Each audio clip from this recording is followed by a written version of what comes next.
Should we begin?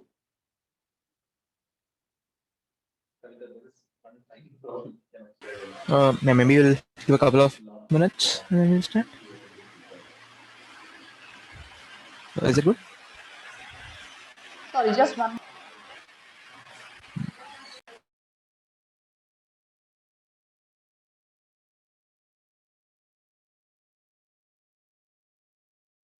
A couple of minutes for people to join, and then we'll start. And sorry, I cut you. Yeah. So Aditya, and just my question is, so here I will probably have to be just scrolling down this. Is there a way, do you know, in GoodNotes to go to presentation mode or something? No, I haven't used GoodNotes before. Okay. All right, then maybe I will just scroll down because I don't see any. I don't know, it's not presentation mode. So you can see it's the scrolling direction. Oh, Scrolling direction to for example. That's what I. okay. It's not exactly Yes. presentation. Okay. Yeah, then you can tell me when you are ready. We will be ready to begin. Yeah, so maybe we'll get started. So Okay. yeah, thanks a lot, Kavita and Nitin, for agreeing to do this course. We are really looking forward to learning a lot of new stuff from you two. So Professor Kavita, so she's a professor at the Chennai Math Institute. So she did her PhD at Northeastern University, and she did her PhD under Professor Jerzy Weyman. And she began her career in pure math, doing representation theory, quiver representations, and a lot of combinatorics. And now she has transitioned into more computational aspects like numerical linear algebra and computer vision. And she's really instrumental in guiding students in the data science program at Chennai Math Institute.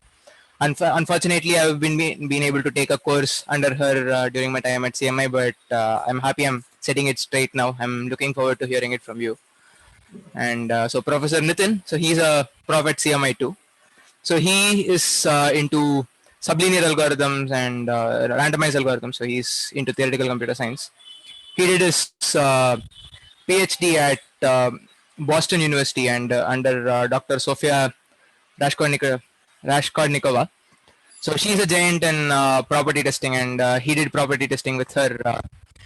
And he did his postdoc at University of Haifa under Dr. Ilan Newman and Dr. Nogaran Zuvi. So I have taken a couple of courses with Nitin, and I really enjoyed taking his courses. And both have published papers in top conferences and journals, and both do amazing research. And it's a great opportunity for all of us to learn from people who are actually doing research and who are being in the forefront of the area they're working in. Thanks a lot once again for agreeing to do this. I'm super excited to listen from you. Over to you too. Thanks a lot. Okay, welcome to all the students attending RAMTP, and Nitin and I will be presenting. So thank you, Adityan, for introducing both of us. So I guess our first slide won't be required. Yeah, thanks, Aditya. Yes. So let me just move on to what we are going to do today. So we will give you an introduction to what matrix or what this course is going to be about, what matrix algorithms are about. And we will also today we will also like describe the syllabus in some detail and let you know our flexibilities or our plan for the course. And since both of us are addressing these topics for students of your age for the first time, we have decided to be flexible about our plan. So if you feel we are going too fast or too slow, or you would like to see something more in the applications area, or details of some things that we have discussed, then please feel free to give us that feedback so that we are very open to adjusting our lectures accordingly. Okay. So we have some set of things in our mind, but we are also open to making changes here and there.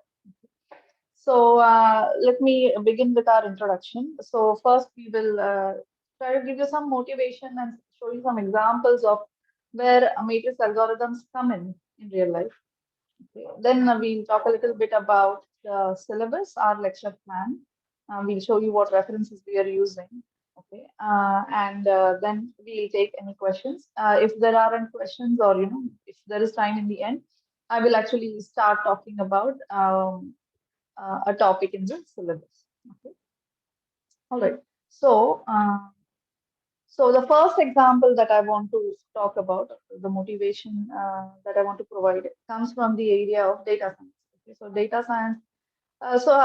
You can, uh, like put your comments in the chat, or you can raise your hands and talk from time to time if you have any comments to make, or suggestions, or any questions. So have any of you heard about data science? Are there people around you who are into data science? Is that true? Yeah. Yeah. How do you know about, where did you hear this?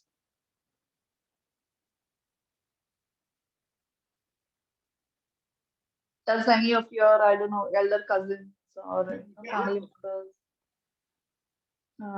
do anything related to data science, or you heard there are some classes going on around you, or you heard that this is the next big thing, and you read about it in the news, I mean in the newspaper, or heard on the TV or something like that?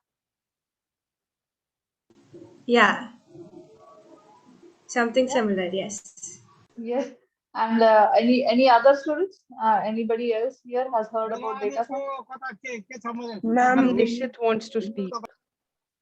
Yes. Yes, Nishit, please go on.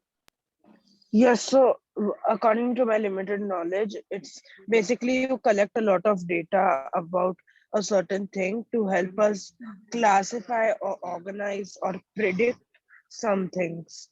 And Yes. So how do you know this? I do a lot of reading just You do a lot of generally. reading. Hello? Yes. Yes, just reading generally. Oh, okay. From your general reading. So this is from your general knowledge. Okay, very nice. Shivam says in the chat that he took that there was a session on data science last year. Okay. Yeah, yeah. Oh, okay. So I didn't know that, and so wonderful. So a lot of you do already know what data science is about. So maybe this slide is redundant. I just want to,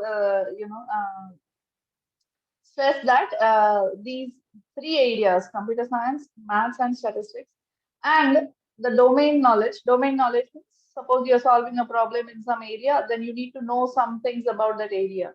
So if you're solving a problem in, say, food delivery, then you need to know something about what are the issues involved in that business. Or if you're solving a problem about images, okay, then you need to know something about image processing. So that is what I mean by domain expertise. Okay. A typical data science problem is at the intersection of all these. Okay. So that is what, and yes, it is very much in demand these days. So that is why you will read, like online, of course, there are hundreds and thousands of blogs about this, and there's an explosion of information. There's also an explosion of misinformation, and so I'm glad that PramTP had a course on data science. Okay, so from the area of data science, I would like to just point out that there are these areas, but there are many more where data science is directly used in solving problems. So as one of you just described earlier, I don't remember the name. Sorry, I didn't catch the name.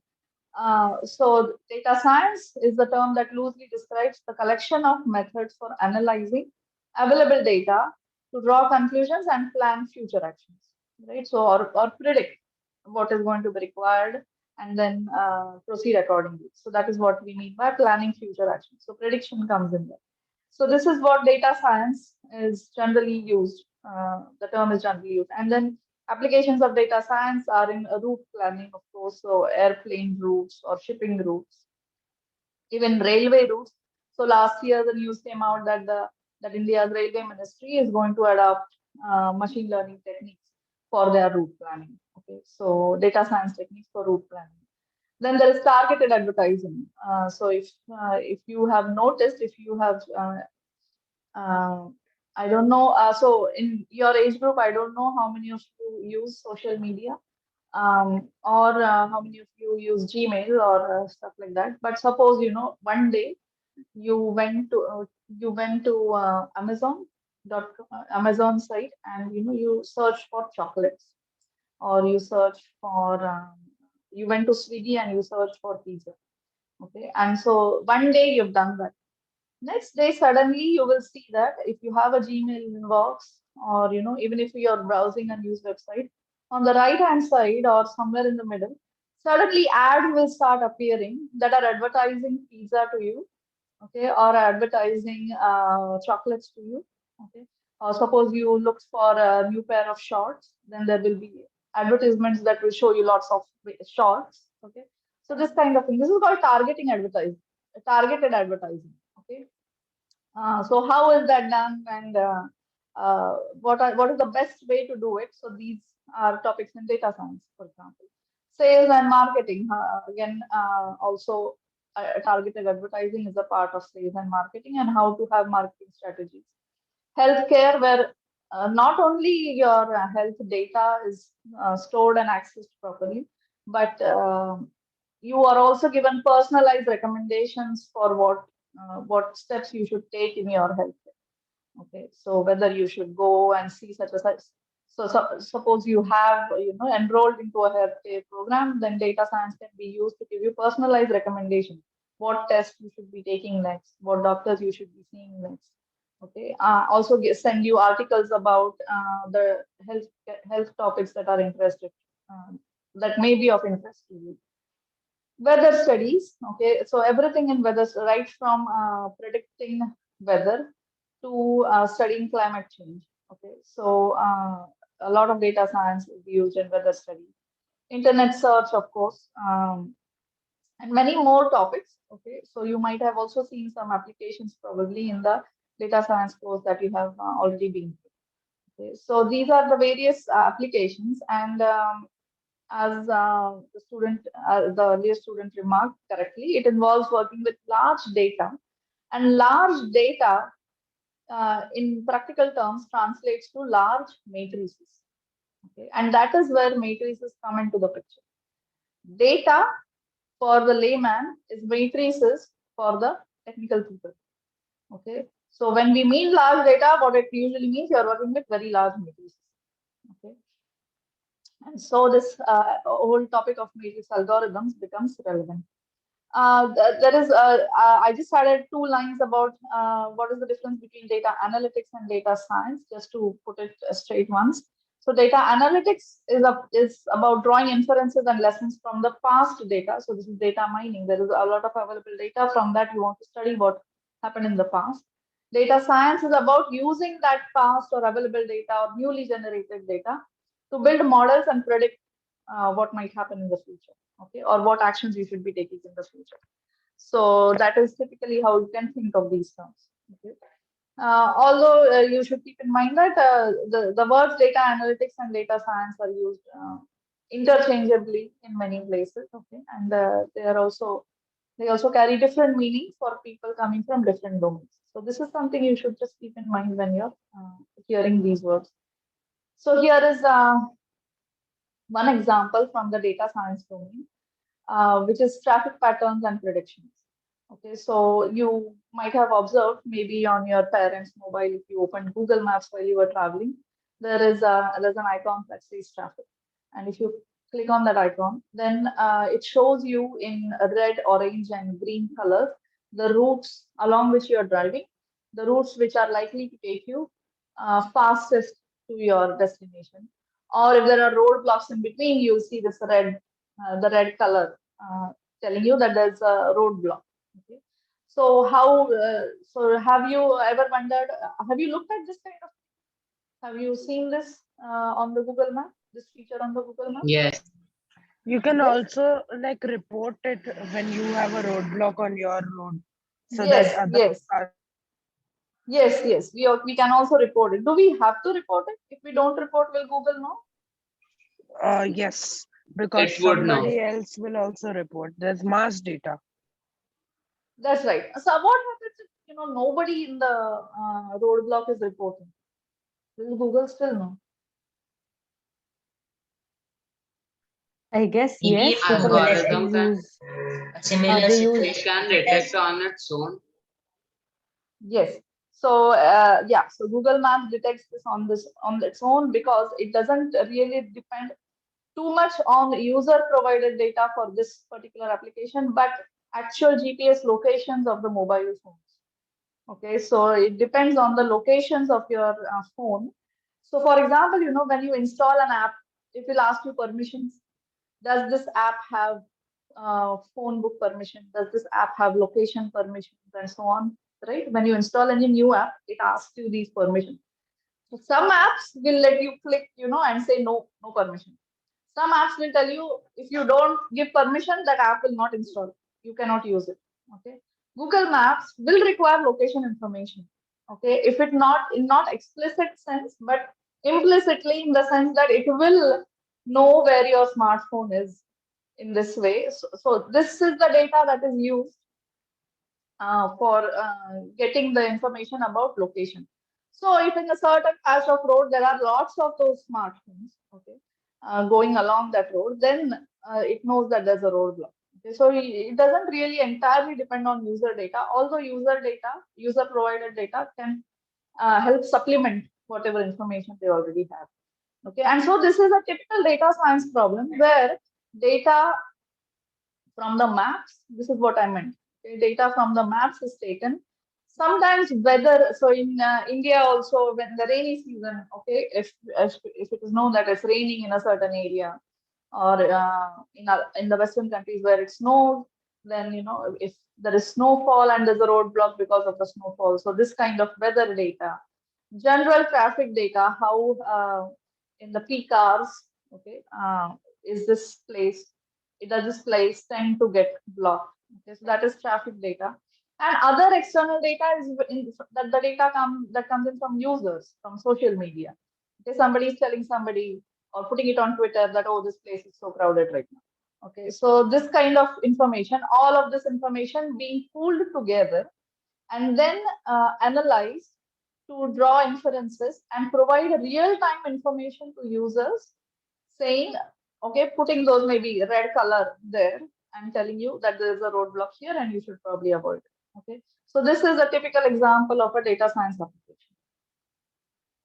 Okay, so here I've just got this picture from the internet, of course, where there's all this. So this is from social media, right? So traffic related Twitter data can be pulled in.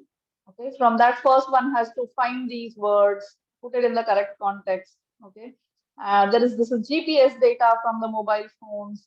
So that is also telling where there are more of those. Okay, and so all this information pulled in to say whether we should be taking a certain route or not. Okay, so this is an example of data science. But you can see data here directly in terms of matrices. Okay, data here does not seem to be in terms of matrices, but we'll soon see how it is actually arranged in terms of a matrix, and then from that information is drawn. Okay. Another example is this online food ordering platform. Okay, so I'm just going to oops. So I'm sorry, just a moment. I'm not able to click on this here. Yeah. So okay, let me just stop sharing this screen and I'll open this link. Okay. So I wanted to show you this.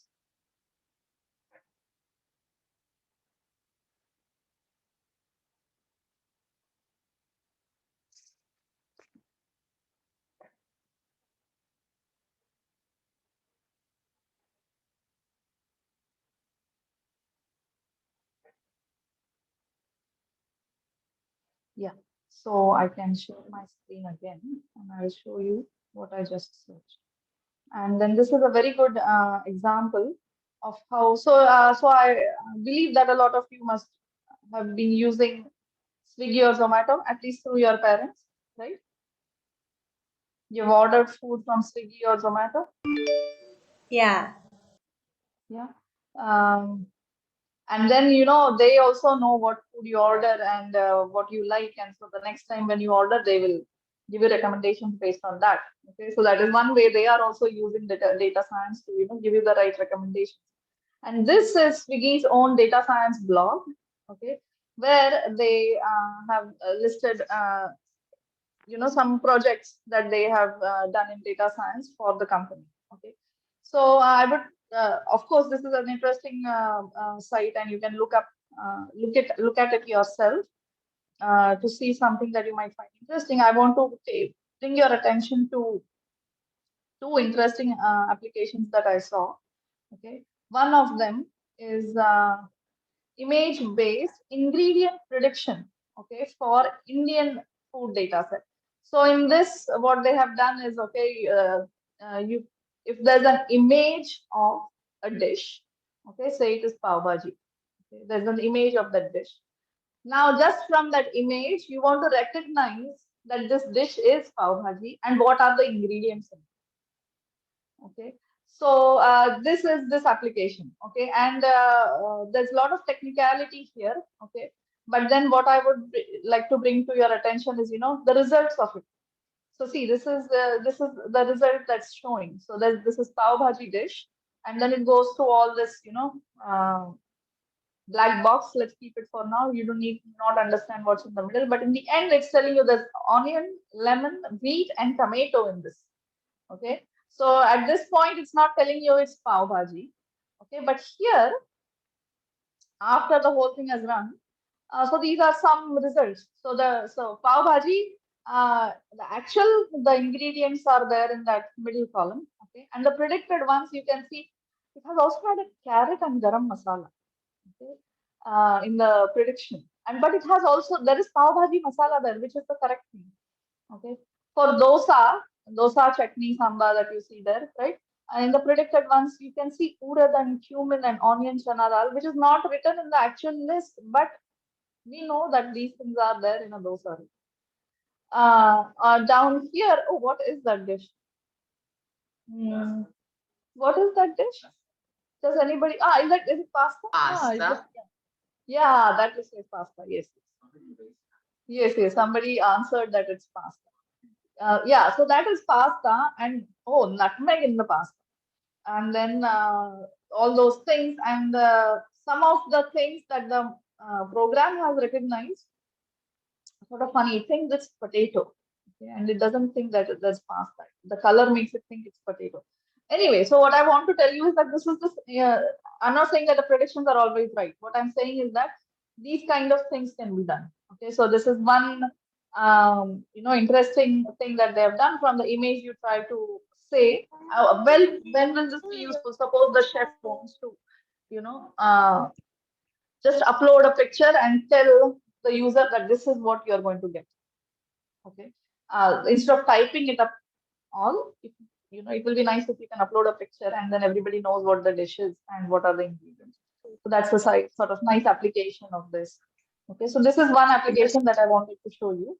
And one more that I wanted to show you, and which is actually used quite a lot, is simplifying online food ordering with contextual food combos. Okay, so now this you might have already seen on your Swiggy or Zomato apps that they will suggest combos. Okay, and why do they suggest those combos? Does somebody sit down and make those combos every time? No, they suggest those combos based on the data they get from a lot of users. A lot of users tend to put these combos together. So the machine or the algorithm realizes that this is a popular combo, and then that is recommended to you. Okay. So here is this algorithm which is doing or preparing these food combos. Okay. So these were the two examples that I wanted to show you, this traffic example and Swiggy's example. And there are many. You can just scroll through these blogs and find out all these interesting deep learning for ranking dish search. Okay, so you can there's ranking for the dishes. What dishes do people search based on popularity, and then somebody has used deep learning for ranking those. So these are all interesting applications of data science. So I'll stop sharing this screen. Sorry, there was one Nishit hand has there. raised his hand, and Arav Yes. had also raised his hand. Yes, please tell me or please ask me. They have also like said that they are going to try to deliver in 10 minutes because of the amount of data that they collect from users before Yeah. the user even places in the order. They will uh, make the dish, and so that the delivery time gets lower. So that way. Yes, yes, yes. Yes, and it did prove out to be a bit controversial though. If you are keeping so much, track of the news, it did prove out to be controversial because people were concerned about, how would the delivery partners be driving if they are supposed to, deliver so quickly.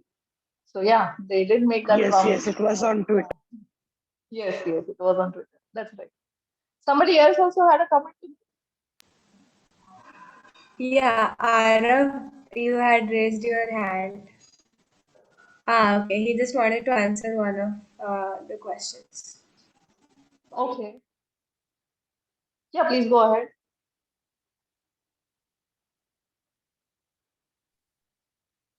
Okay, so I cannot hear Arav answering. Am I audible now? Yeah, I can hear you. Yes, ma'am. So, like you just asked if someone makes those combos, and how do the people know, and how do we get the recommendations of the combos? So that's what I Yeah. wanted to ask, is that they recommend the combos based on the dish searches. The people Yes, that order those dishes, they prepare combos, and then they get recommended. yes, that's right. Very good. So yeah, yeah. So all of you seem to be really into all this, or apps and everything. So you have really thought about how these work, so which is really exciting to see. So there is also this one application that I want to show you, which is the real-time mask and gear compliance check. Okay, whether people are using masks, people are using helmets, people are using the right gear, are they wearing the uniform? This kind of checks can also be done using image detection. Okay, so this is another deep learning application. It was Yes. actually a initiative taken by Uber or something. Like whenever we booked a cab, they asked us to show our face if whether we are Yeah. wearing a mask or not. Yes. Yes. That's right. Yes. Very good. So this initiative was taken by Uber, and then other people also followed suit, and then this has really taken on. But this gear compliance check has been there in the construction industry for a long time. To check whether people are wearing helmets, or even in the automotive industry, in industries essentially. Gear compliance check using or detection, image-based detection has been there for a long time. Okay. All right, so I will stop sharing this screen and come back to the previous. So I just have one more, maybe this took some time more than what I expected. So I will, show you the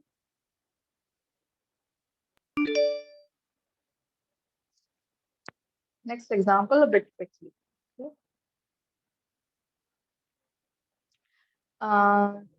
I will come back to this example because here again I have to click on a link and show you.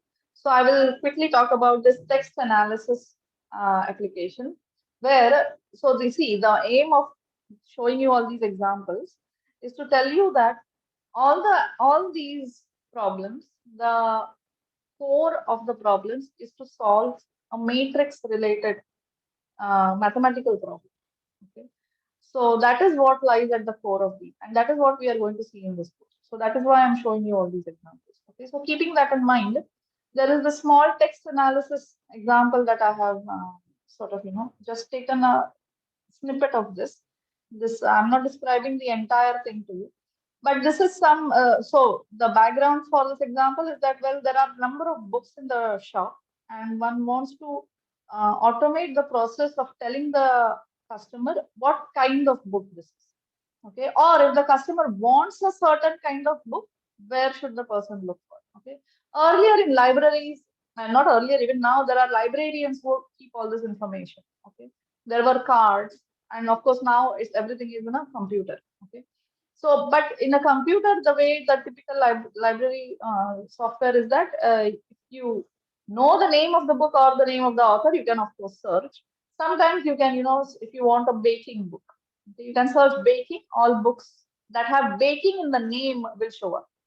Okay. But suppose you want a book about baking, but necessarily baking is not in the name of the book. Okay. So I'm just saying baking, but there are other things also. Okay, so you might want to search about some other things, but maybe that is not necessarily in the title of the book. Okay, or not even books. If there are just documents, papers, okay, some articles. So how can you search for these? So the way to search for this has been simplified by using advanced matrix algorithms and data science. Okay, so this is called as text analysis in general. Okay, it's in the larger area of information retrieval.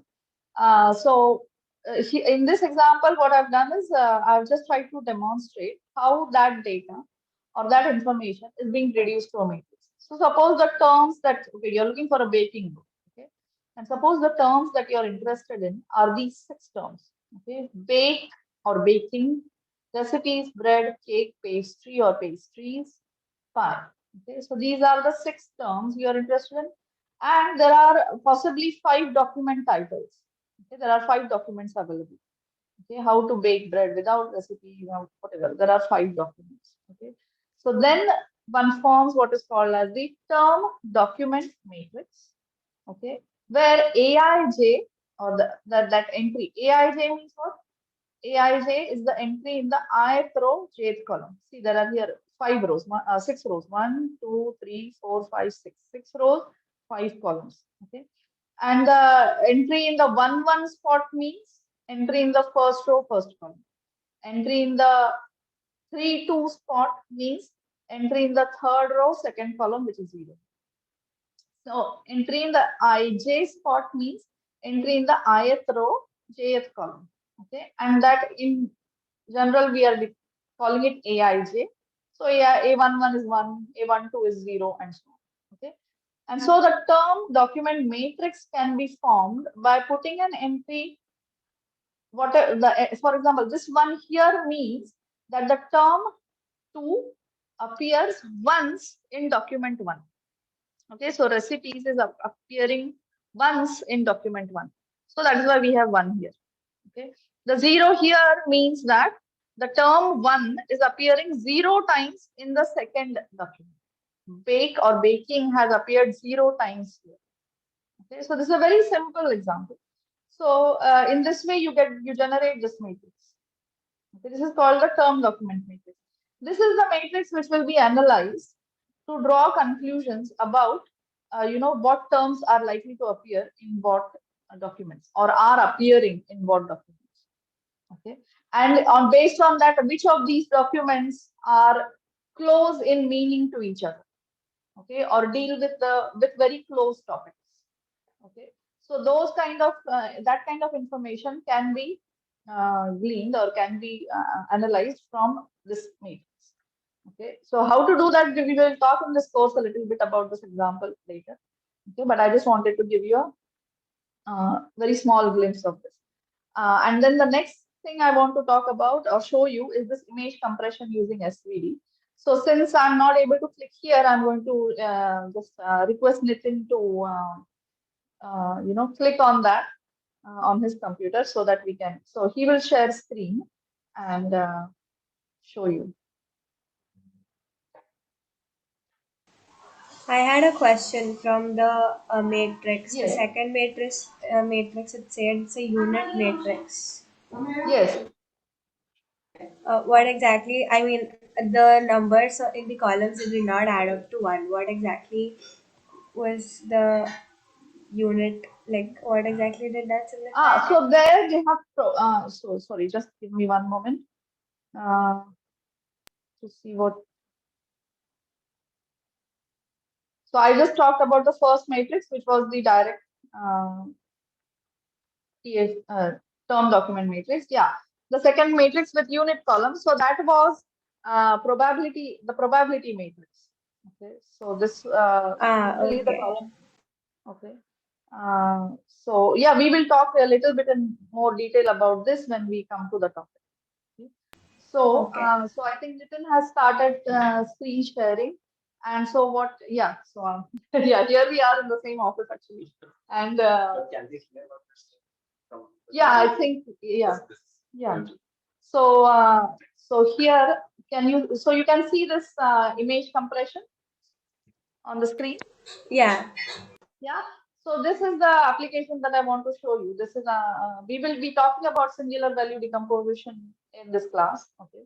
And so what you see here on the right hand side up here, you see the actual image size. Okay. The actual image size is 600 by 402 pixels, which is a total of 2,41,200 pixels. Okay. Now that's the original size of the image. And so you do take a lot of selfies, right? You must be taking a lot of selfies on your phones. Okay. Now, if your selfies were stored in that original size, raw size, on the small phone, okay, then you wouldn't be able to store so many selfies. Okay. You wouldn't be able to say, oh, now I didn't smile, so take another one. I'll smile better here. Okay. Oh, my glasses were falling. I have to take another one. Okay. So, you know, you wouldn't be able to take so many images without worrying about whether your phone can hold them or not. Okay. The reason you can take so many images, one of the reasons, okay, apart from the memory being large, one of the other reasons is that images are stored with compression. So it is not that all these pixels are stored, okay, or all the information is stored this way. Okay, the images are compressed using one way of doing is using singular value decomposition that we will talk about. There are many other ways also of doing image compression. Okay, and so now the slider below, okay, you see what this is doing. Okay, so if I take it to the leftmost, then it is using minimal information from that factorization, matrix factorization. Okay, which matrix am I talking about here, by the way? This image is a matrix. Okay, this is something you should realize. Why is the image a matrix? Every pixel has a color. Yes, right. Every pixel has a color, not one color. It has three colors. There's RGB, red, green, blue. Three values assigned to every pixel. So there will be a red value matrix. There will be a green value matrix. There will be a blue value matrix. Okay, that is what is behind an image. Okay, so we are talking about all three matrices really. Okay, and those matrices, when you apply singular value decomposition and you decide that there are some parts of this matrix that you can lose and some that you will keep. If you keep minimal, this is the kind of compression that you will get. This is how the image will look like. Okay. Now the question is, how much information should you retain so that the image quality still looks good? If you slide this slider to the rightmost position, look up here. What it's saying is that you are taking, in fact, almost all the information that was originally there. Okay, so it is uncompressing. It is actually making it bigger. So you don't want to do that. Okay. Then if you take the slider here, this is almost the original image. Okay, so here you can see the compression. Yeah, this is almost the original image. But now, could you reduce the information that you need to store by still keeping the image quality almost the same? So we can do that by sliding to the left. Okay. See, if you are just looking at the image and not really interested in doing any analysis or anything, it looks perfectly good to the eyes. I'm still reducing the information stored. Okay, perfectly good image, perfectly good image. You can still see everything that you would see. Now you have lost them.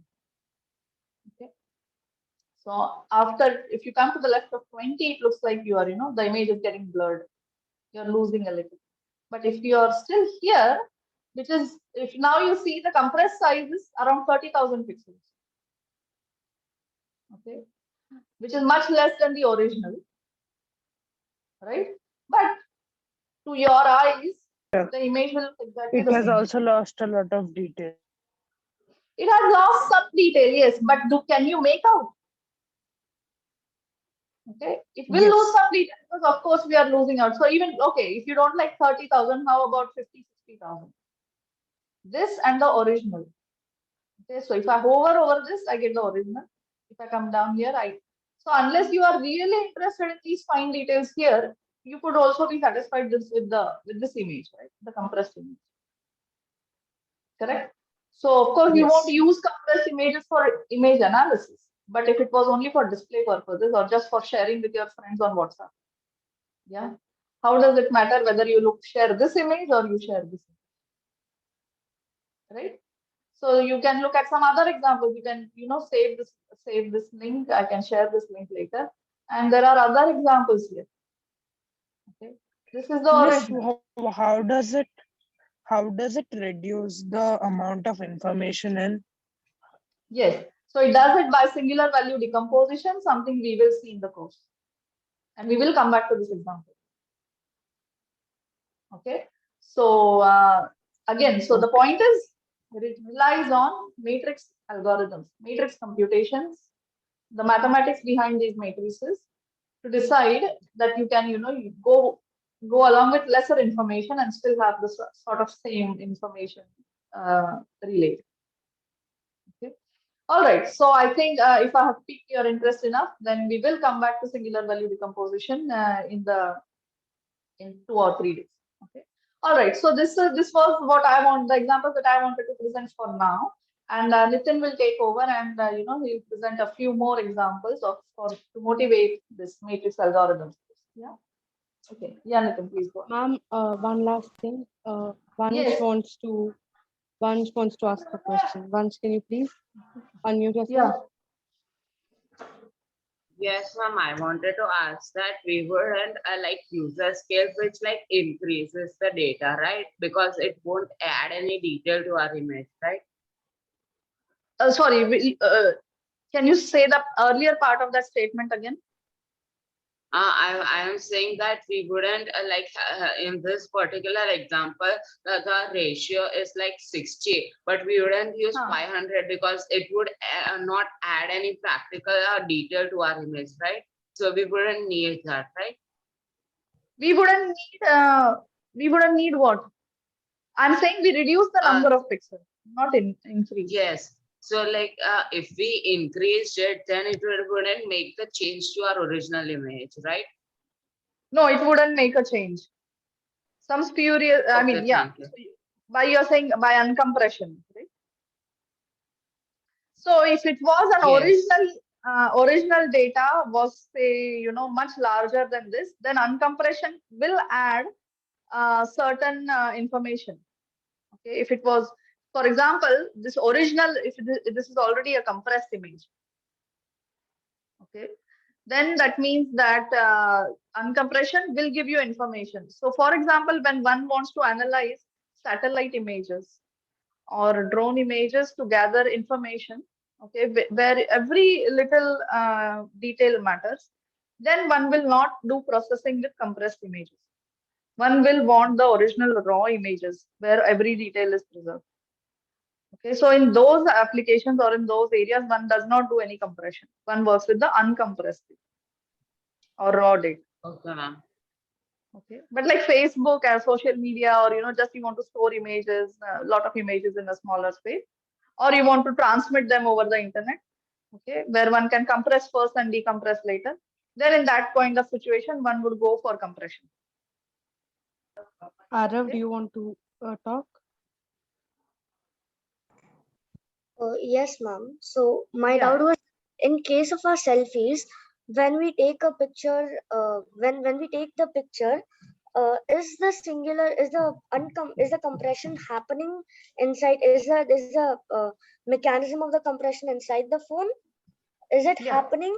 Or the software, the software that there is.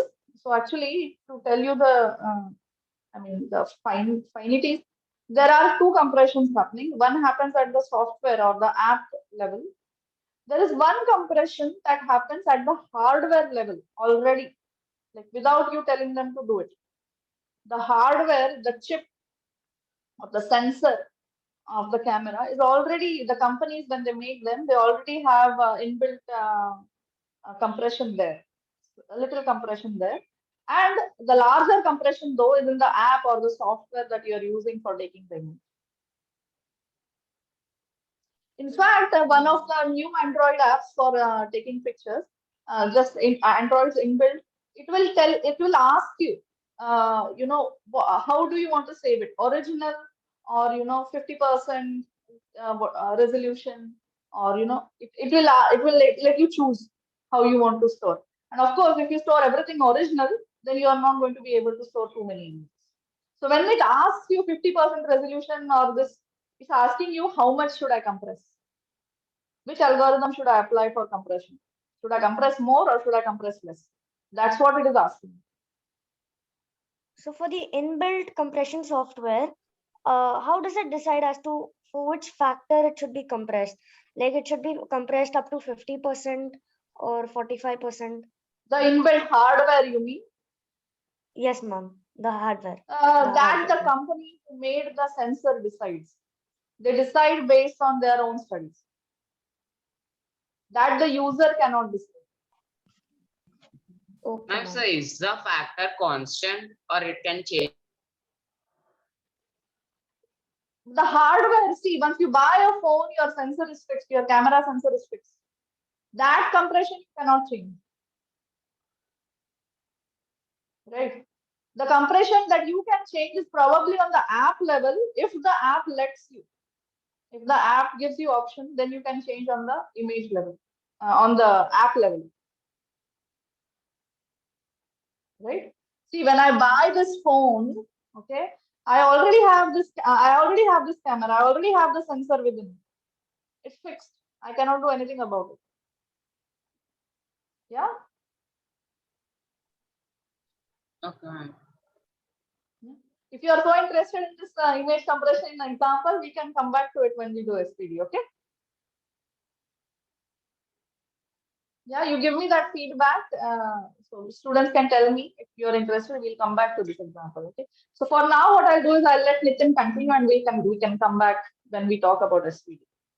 Okay?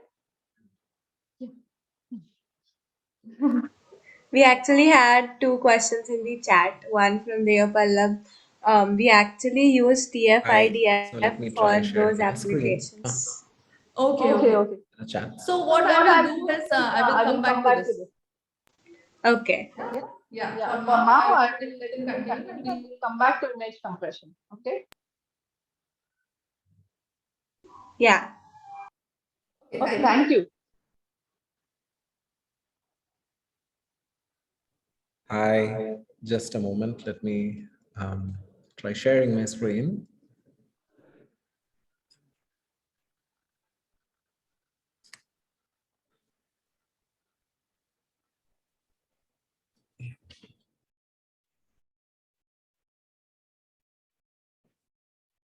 Okay. Hi. Can you all hear me and can you see my screen? Yeah. Okay, Yes, great. sir. Yes. Yeah. Yes. So just a couple more examples of where matrix algorithms are really useful. There is a hand raise. Oh, sorry. Arav, is that a question? No, I'm sorry. I forgot to lower it. Okay. Okay. So one other application of matrix algorithms would be to understand complex systems that depend on tons of variables. And a very good example is the global climate system. So we all know that global warming is a huge threat to our very existence. And scientists actually have been predicting the temperature rise and also the consequences that can happen if the temperature, increases by 1.5 degrees Celsius or 2 degrees Celsius. By temperature here, I mean the global average temperature, surface temperature, right? And So the question is, how do these scientists predict what will happen, if one parameter in the system changes, one crucial parameter, sure, but how can they predict these things, right? So one of the ways that they do is okay, yeah, does somebody want to answer? How do climate? Maybe because of what has happened on other places on the earth, like because of sudden global change on other places of the earth, like a lot of other places, so they can take some kind of average and predict. Okay, but they are also predicting future things, right? That hasn't happened yet, in the sense maybe 5 years ago, or like let's go back 10 years ago, or already there were talks of this global temperature increasing can result in extreme weather events, right? And now in the past 2-3 years, we are all over the world, we are seeing extreme weather events. If it rains, there are cloud bursts. If it is summer, there are heat waves. It's, or if it gets cold, it gets really, really cold. There are snowstorms.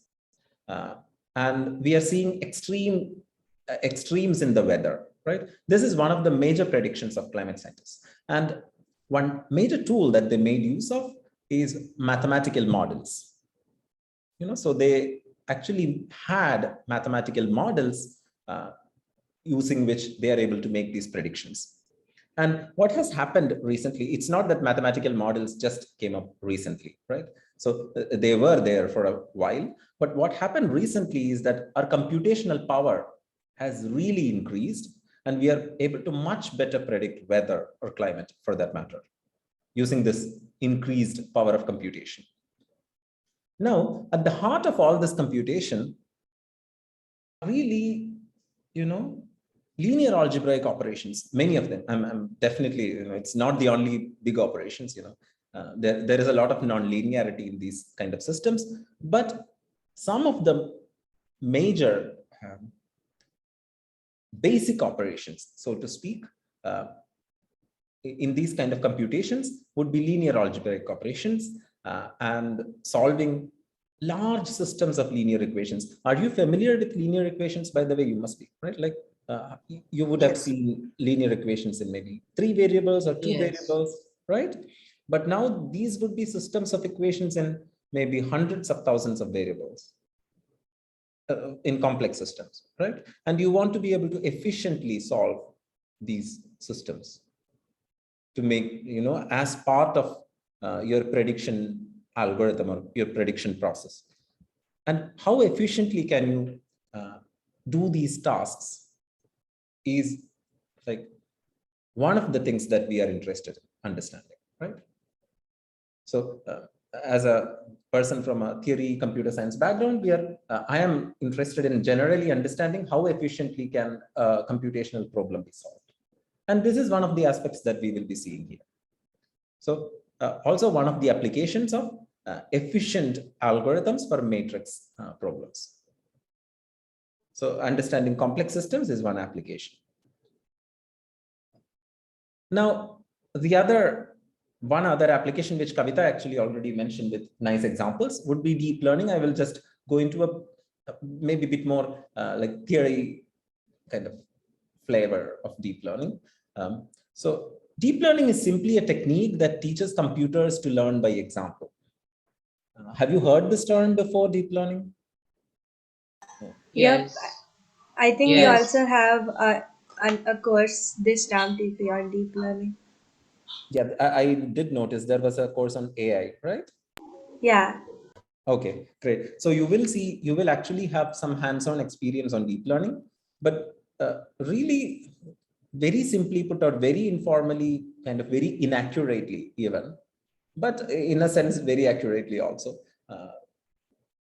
It's simply a technique that teaches a computer to learn by example. See, when you teach a child, like you want to teach a child what is a cat. How do you go about teaching a child what is a cat? Do you tell the little child that a cat is an animal with 2 ears, it has a tail, it's furry and blah, blah, blah. It has whiskers, for example? No, you actually you show the photo. Show the photo or actually take the child for a walk here is a cat, here is a cat, here is a cat, here is a cat, here is a cat. And after a while, the child can recognize, when it sees a new cat that it hasn't seen before, the child will identify it as a cat. And this is like, it's not an easy problem to solve. And human brain solves this very efficiently. Like we have amazing abilities to categorize objects or things that we see. And deep learning is a computational / mathematical idea or technique that tries to mimic human brain. Okay, so what does human brain have? What is a kind of underlying kind of what are the building blocks of human brain? Neurons. Right, and deep learning is a way of trying to build large networks of artificial neurons, let's say. So we try to model neurons so electronically using some digital devices and make networks of them and use these the behavior of human brains. This is really what happens in deep learning. So let's see further. So applications, by the way, applications of deep learning include self-driving cars, cancer cell detection, hearing and speech translation, etc. And deep learning has a lot of promise in the sense that a lot of times, recently it has been observed that deep learning algorithms perform even better than humans at solving certain problems. And this is amazing, right? So a car that drives by itself. Of course, there are some ethical questions that one must think about here. But kind of putting all that aside for a moment, this is really amazing. A computer being able to, like just from the pictures that it sees in front or the video or whatever, it's able to navigate on a busy road, just like a human would. So deep learning has found applications in these kind of areas, right? And so this is what I was trying to get at earlier. So deep learning models are really artificial networks of, networks of artificial neurons, not artificial networks, artificial neural networks with many layers. Let's see what I mean by this. Okay. So here is a picture of a very simple neural network.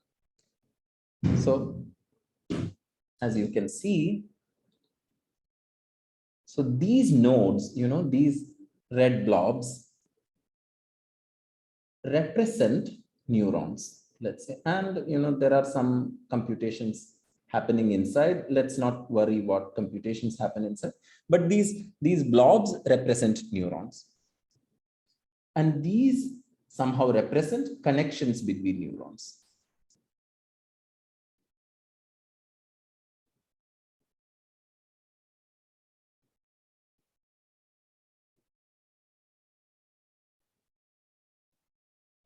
And so this is my, suppose I want to develop a neural network to determine if an image is a cat or a dog, let's say.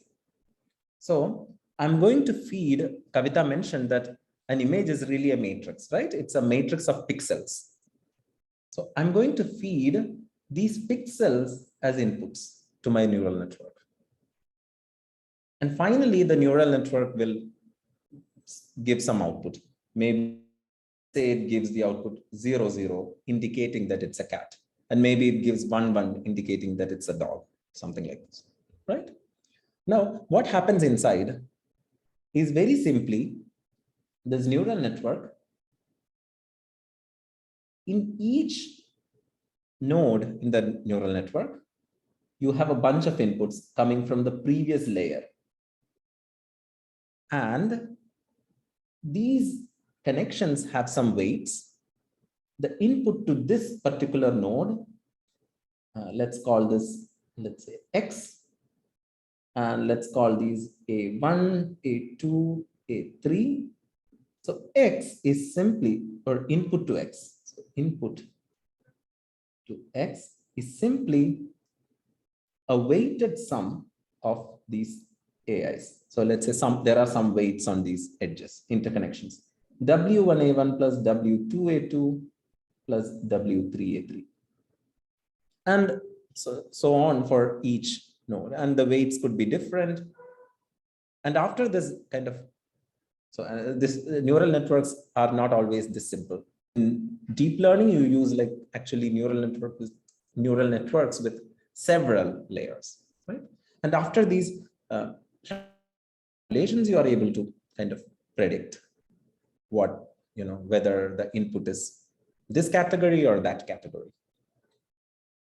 And all of these computations, we have to do all of these computations, and all of them can be efficiently represented as simply matrix multiplications. That's the point I wanted to make. Okay. And now what is learning? So what is the learning thing here? So if these weights were given to you, you can give your input to the neural network and get an output. But in general, when you have a problem, you don't even have a structure of this neural network. So what you do is you somehow build a structure of the neural network. You say, oh, my neural network has, in the first layer, it has 400 nodes. In the second layer, it has maybe some 23 nodes. In the third layer, it has so many nodes. And you also form interconnections. But you don't know what weights to assign to these interconnections. So these are variables. These are variables whose values you do not know.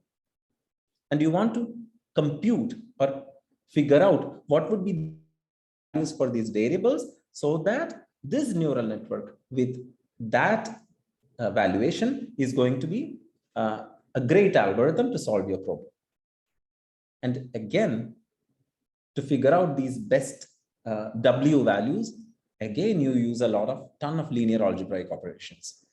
And it's okay, if you did not follow a lot of these details. I was going very fast, and I maybe did not even set up from the beginning. But main point in both these examples I wanted to mention is that matrix operations, multiplying matrices or factoring matrices, just the way these are two very fundamental matrix operations, but the two fundamental integer operations would be multiplying two integers and given an integer, factorizing that integer into component factors. Very similarly, matrix somehow they behave like this, right? Matrices, two fundamental operations would be how to multiply two matrices, and given a matrix, how to factor into somehow component matrices. And all of these operations are very crucial in all the applications that we both listed so far. So this is really the main message I wanted to convey. And now I will hand over to Kavita to give a detailed plan of what we have in mind. And then I'll. Yeah, thanks. Yeah.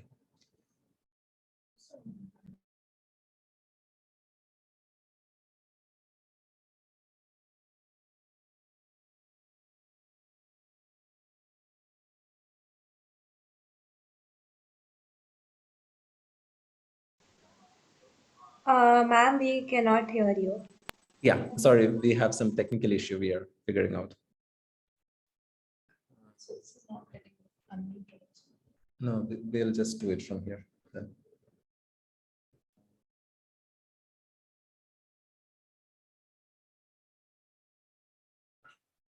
Maybe I have to sign out and sign in back. Okay. I want to get this. Yes. Okay, thanks, Nitin. Yeah, yeah, it's unmuted. Yeah, thank you. You can take. Yeah, so here I'm back. And I will just quickly go over what we have planned for this course, okay, and what the tentative lecture plan is here. And as I mentioned at the beginning, we are quite flexible to move this around a bit. Although we would like to go through the first 4 lectures. So the first one now, which is the introduction. The next one that we'll meet again in the afternoon. I'll talk about Gaussian elimination and related LU factorization. So Gaussian elimination is, some of you might have seen this in school already, what you do with, how do you solve a 2x2 system of linear equations? Or maybe some of you have seen a 3x3 system of linear equations. How do you solve that? That method in general is called as Gaussian elimination. Okay. Even if you haven't heard of this before, that is perfectly fine. I'm going to cover it. Okay. And that entire process also leads to a nice way of factorizing the given matrix. That factorization is called the LU factorization. Okay. So in this lecture in the afternoon, I will be dealing with the simplest, there are versions of this algorithm. I will be dealing with the simplest case and just introduce you to what these terms mean and how it is done. Okay, and then tomorrow what Nitin will do is talk about when there are certain complications that can arise. I will tell you today and he will tell you tomorrow how to deal with those complications. Okay, so this GE with pivoting is an improvement on the original basic Gaussian. GE stands for Gaussian elimination. Okay, so GE with pivoting is an improvement on the basic algorithm that I will tell you today, or the I will describe for you today. And then, since I'm hoping that, you have seen some pseudocodes before, have you? Do you know the word pseudocode? Yeah, Yes. we had a pre-camp session. Yes, very nice. So we will also show you or, describe to you what is the pseudocode for Gaussian elimination and LU factorization. And one important thing that comes with pseudocode is operation count. So it tells you exactly how many operations are required in order to make this or run this code. Okay, so how many operations it takes to run the code from begin to end. So that is there is something that Nitin will describe in his talk tomorrow. And tomorrow afternoon, I will go further in analyzing this problem. So it turns out that,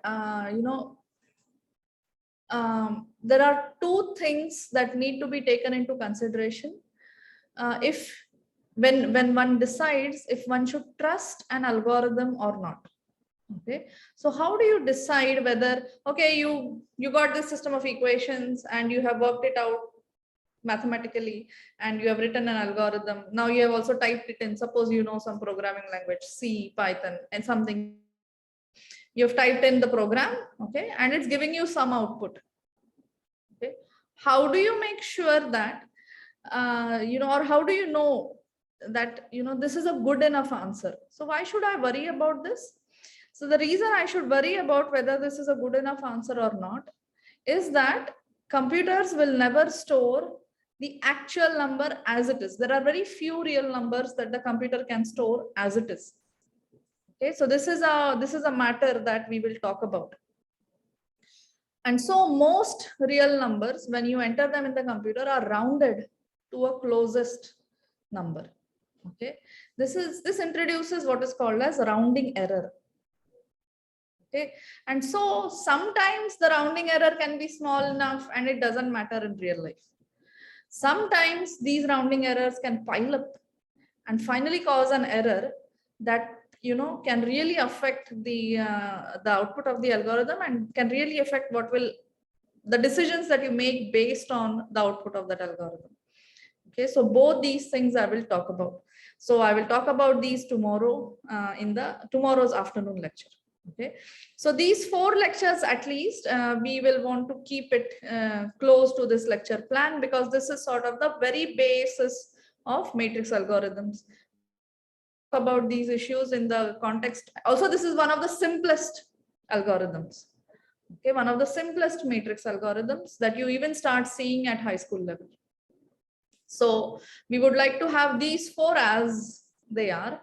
For the next 4 lectures, the plan is to talk about SVD and PCA. Okay, So we would like to, so SVD, this is what I showed you in the image compression example, right? Singular value decomposition is what I showed you. So we will introduce what singular value decomposition is.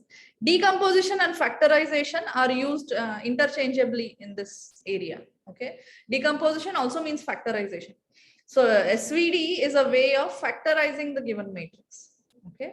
And then using those component matrices to sort of compress the information. You use parts of those factor matrices to compress the information that the original matrix is carrying. Okay, so that is singular value decomposition. So I will introduce the theory and the math and tell you how to do it. Nitin will take it forward with some more computation and examples. Okay, because SVD is one of the most commonly used factorizations in data science, as well as any applications that we have shown you so far. Okay, very common matrix algorithm or matrix factorization used. So SVD is further used to do what is called as principal component analysis. So this is a very commonly used tool in again a variety of applications. So this builds on SVD. Okay, so the PCA, principal component analysis, builds on SVD. So we will cover SVD and PCA. That's our plan in the lectures 5, 6, 7, and 8. Okay, and as I mentioned, how much we cover, or whether we should do more examples, or whether you need more detail, that is all going to be very interactive.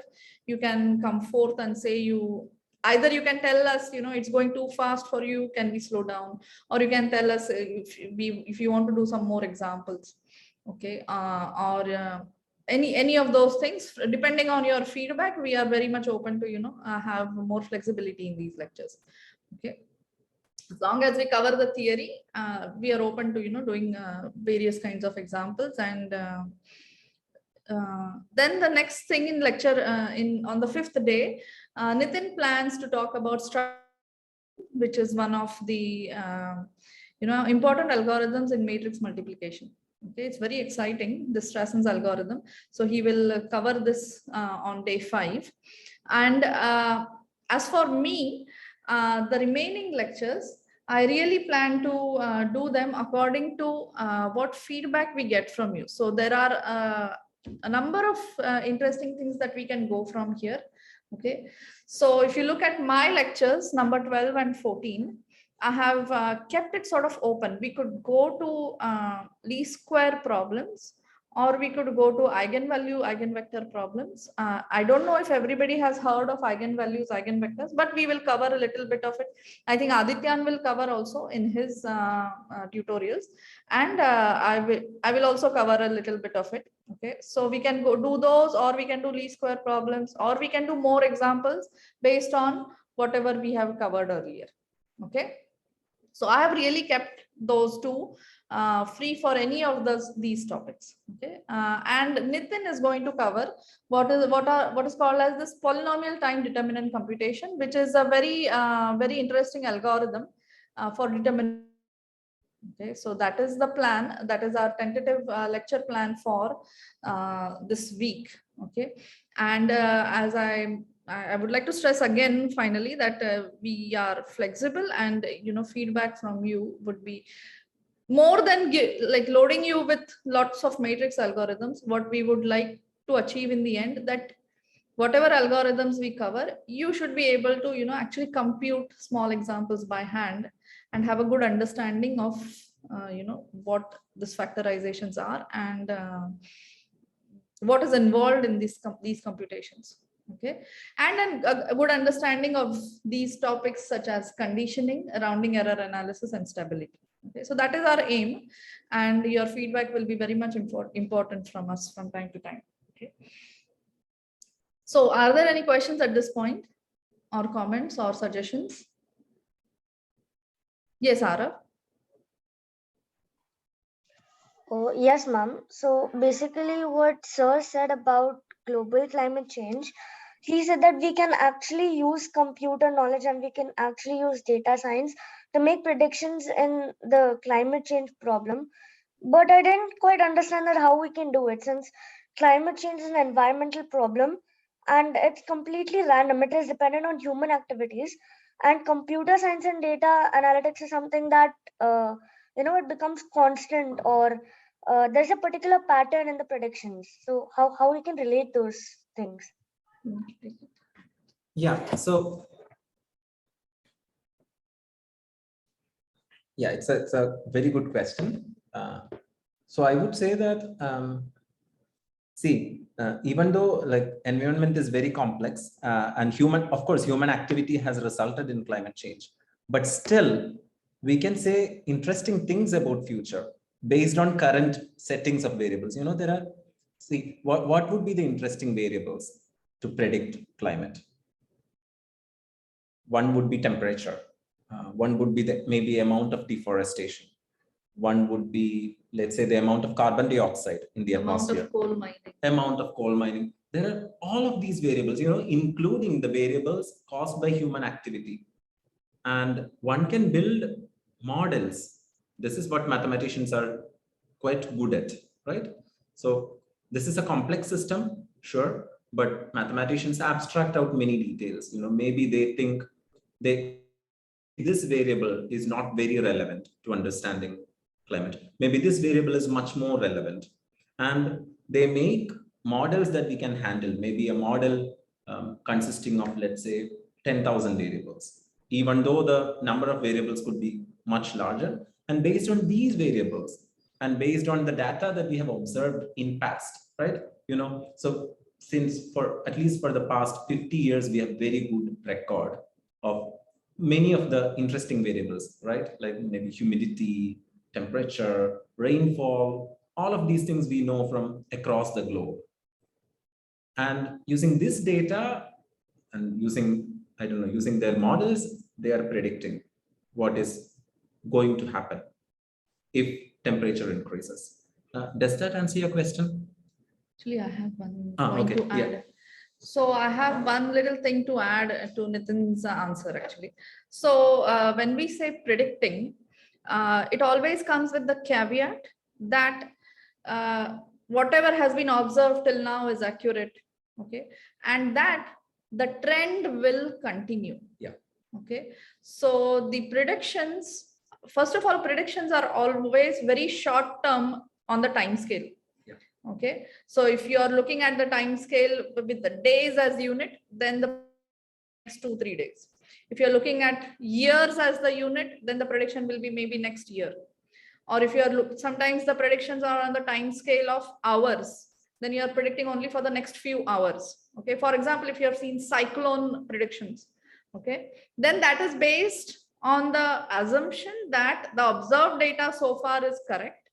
And the prediction is always made for the next few hours. If this trend continues, then we predict that.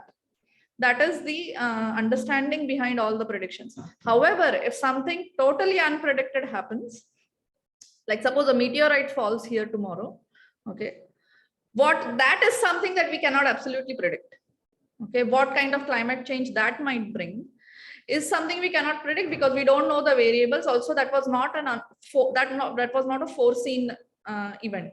Okay, so if something sudden happens, of course, all models will break. Yeah. Okay, but the caveat or the assumption is that if the current trend continues, then in the next whatever small time scale, this will happen.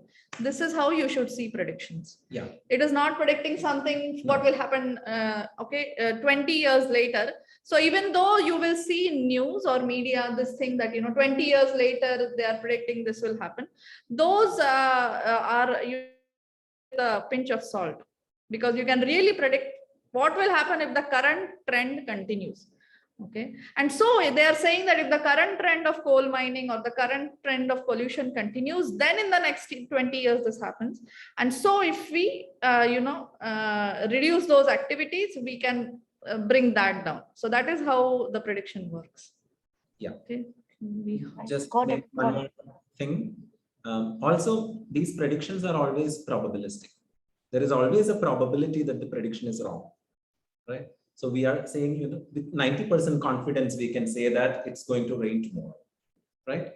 But again, as Kavita said, if I want to say something about 20 years later, the confidence is going to be much lower. And I cannot also make such strong statements. I cannot say that 20 years, it will be hard for me to say that 20 years later, in this particular panchayat, it's going to rain. This is not possible. But people also make less accurate predictions, right? The long-term predictions are about, okay, all over, in general, extreme weather events are going to happen. We are not predicting which place is going to have which extreme weather event on which date. Yeah. Right? These kind of predictions are very short term. Yeah. I hope that answers your question, Arav. Yes, ma'am. Yes, it answers my question. Thank you. Okay. Does anybody have any more questions? Comments, anything you want to add, anything you know that you want to share with everyone?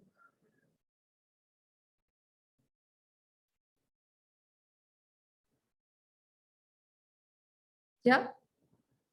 Okay, so there seems to be nothing. So we have about 10. Could I Yes. share something? Yes, Ma'am, please. so many companies like streaming websites and music streaming platforms get money by selling data, the user data. Yes, yes. Like, ma'am, that's how music creators get ideas to create better music that is liked by the wider audience, and also we get personalized recommendation due to that. Yes, that is true. Yeah. So this personalized recommendation, for example, on many OTT platforms, so Netflix started this, and now many OTT platforms use this, okay, online streaming platforms, your music streaming platforms, Amazon, a lot of these business entities use recommendation. This is called as recommendation systems, okay, and yeah, that is true. These recommendations based on what you have, or sometimes not necessarily you, but users like you. So suppose they find that you like these 5 songs, okay, and then there is some other user who likes those 5 songs and maybe some more, then the other songs that the second user likes will also be recommended to you. Okay, so that is one way. That's called user recommendation. Okay, so that's one way. Depending on other users' profiles, also you are recommended, not just your own. So you like some genre, for example. So you will not only be recommended based on those genres, but also based on what other users that like those genres also like. Okay, so yeah, that is true.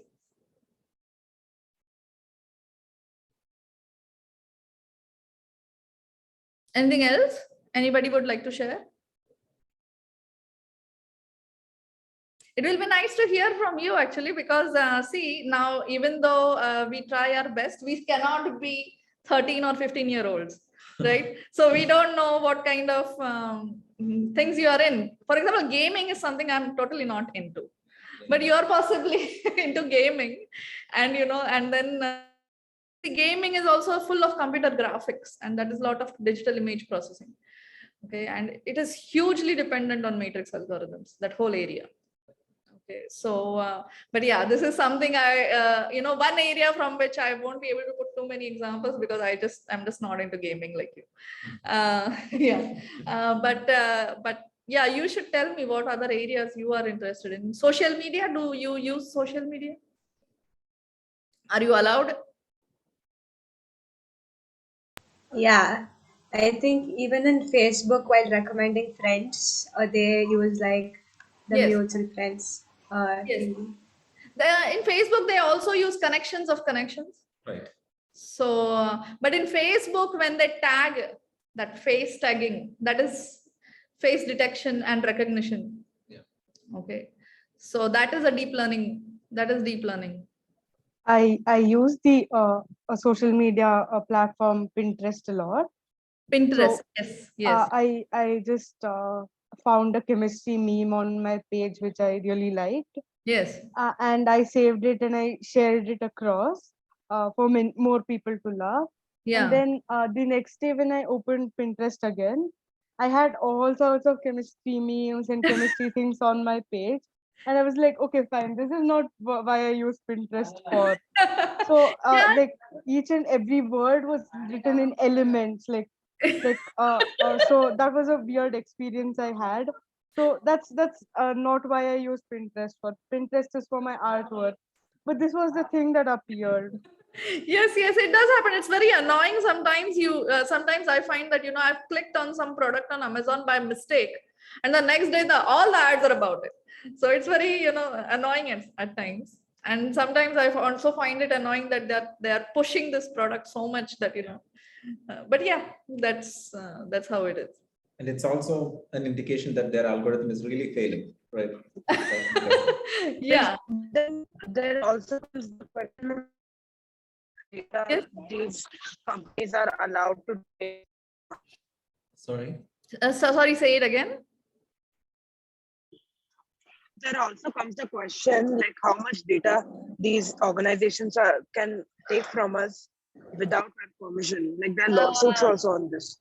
So no. So the moment you agree to use their services, okay, you are agreeing to let them use this data. So this is all the fine print.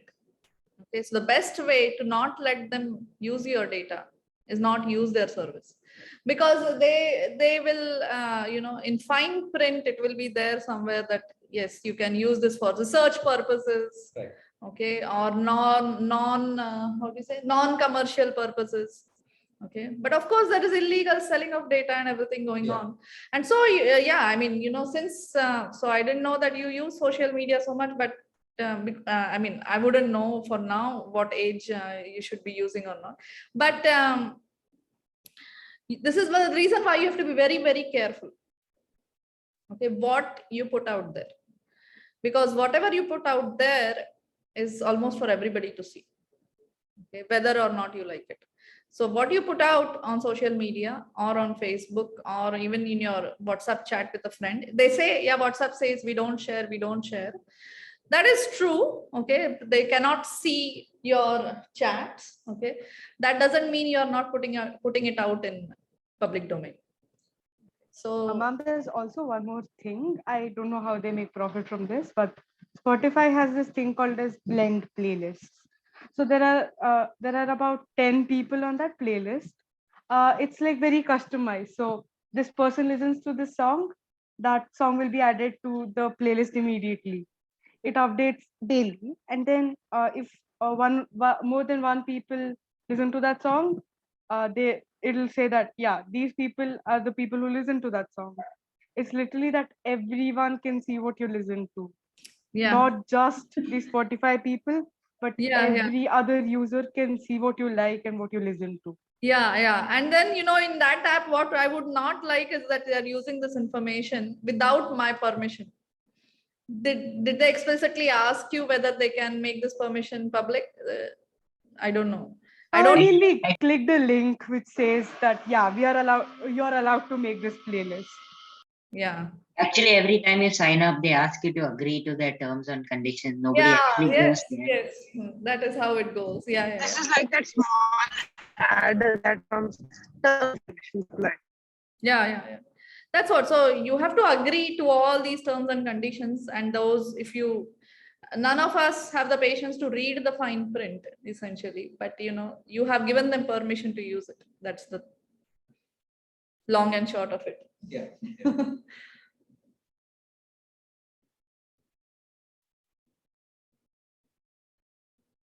Well, it's nice to know that you're also, in fact, I didn't expect, I thought you were all kids, and okay, and I didn't really expect you to know so many things already in the real life, not in mathematics. I know you're all very good at math, but somehow I have to be aware, right? My daughter will grow up into someone like smarter like you, and I won't even know that she's doing. So anyway, so yeah, so it's good to know that you know so many things, and then but in any case, if you find that we are going too technical or too fast for at some point, and you want us to slow down or explain some details, you should definitely feel free to talk to us about that. And yeah, so you can always like I am impressed with your smartness right now. And, throughout the course, you can keep impressing us, and, you can add your comments. Also let others know if you know something more about a certain topic. Yeah. Okay, I guess it's 12:30 and you might all be hungry as we are. So, we can take a lunch break and come back at 2:30. Okay, and then we'll start talking about Gaussian elimination. Okay. Okay, there's this one thing. Yes. Adityan Dada? Adityan Dada? Are you there? Okay, so since we have a 2-hour break, we were just thinking, so there will be an unofficial hangout kind of thing that will be happening, where you can just come and we can just talk. So usually, like from tomorrow onwards, we'll have lots of stuff to discuss. Today, since there was only one session, we can just maybe do an unofficial, you can also join in, Nitin sir and ma'am, if you are free. But students who are interested, we will When is this, and convey the link what to is? you probably. Yeah. So if you send us the link and you tell us when it is. Now, if we can join, we will join. Okay. Yeah. We'll send you the link. So we are yet to decide. We just talked about it. Also, if just you right are a now, certain, so- we will join sometimes, but I cannot guarantee. Yeah. On the other hand, if some students would Yeah. rather not have us, then you should tell us that also. Then, we just wanted to be ourselves and we don't want these people. So that is also okay, and you should tell us. I'm pretty sure that will not be the case. Yeah, so yeah, we'll let you know the link and the timing. So probably need some time to have lunch. So maybe after an hour or maybe 45 minutes or so. Yeah. Okay. So then I'll see you again at 2:30, right? Yeah. Any others having any idea? Like, yeah. Don't I